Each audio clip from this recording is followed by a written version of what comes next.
Amaria, it's time. Amaria could hear her mother calling from the bottom of the stairs to her, but her mind was too focused on the pain that seemed to tear at her heart. It was the tender day that she and her mother were to leave the only home that she had known, her whole little life, for another in a new place. A new life was about to dawn for her, a life that seemed totally incomplete, and yet was very real.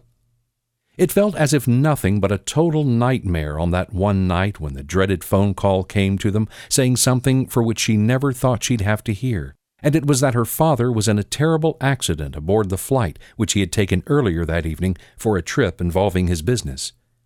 The crash was a terrible and emotional time for everyone involved, but for Amaria it was nothing less than an utter tragedy and horrific chapter in her joyful life, now one of utter sorrow.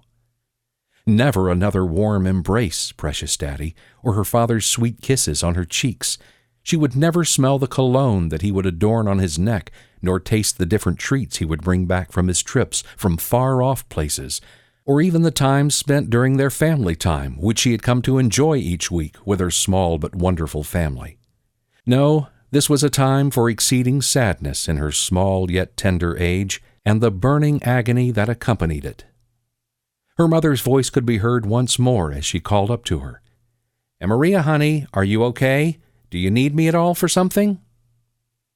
Amaria looked toward the hallway, and after wiping away the tears that were now no more than dried rivers against her face, she stood up from among the seat that she had placed in front of the window, giving a cascade of light by which the sun was coming through, and showing her now empty room that mimicked her own lonely heart and soul.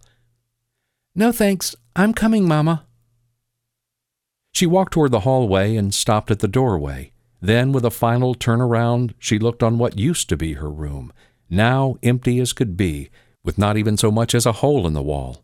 She felt empty and exceedingly sad to be leaving the memories that the room contained. She could see where her bed used to be and could still picture her father sitting beside her, talking to her about how his day had gone, and asking how hers had gone as well, with her schoolwork and such. Amaria remembered how she always looked forward to the end of the day, when it was time for bed, because she always knew she had her father all to herself. No phone calls he had to take, or the burden of the television occupying their time.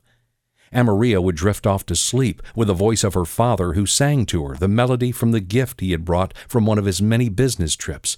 She couldn't imagine a more wonderful voice than his, and would close her eyes with a smile on her face.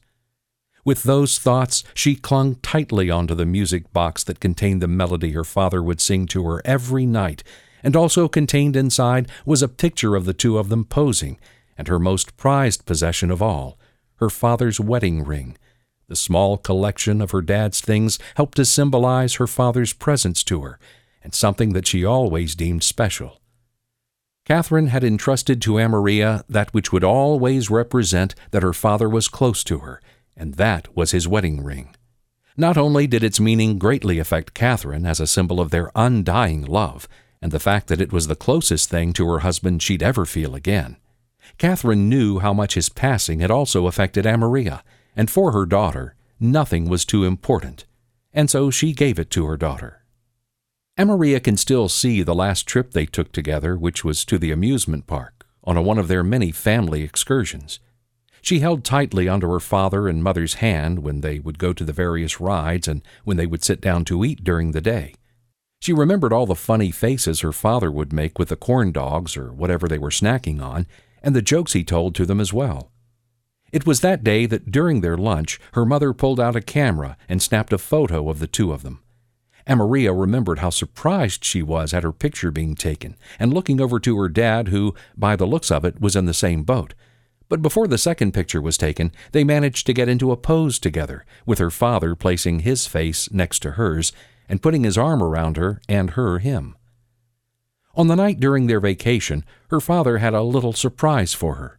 Her father took the three of them to a nice little restaurant close to where they were staying. They had a nice dinner together, and after they finished their wonderful meal, her dad took her outside to their car while her mom had to use the ladies' room. After getting inside and fastening their seat belts and such, he leaned back to where she sat in the back seat and looked at Amaria.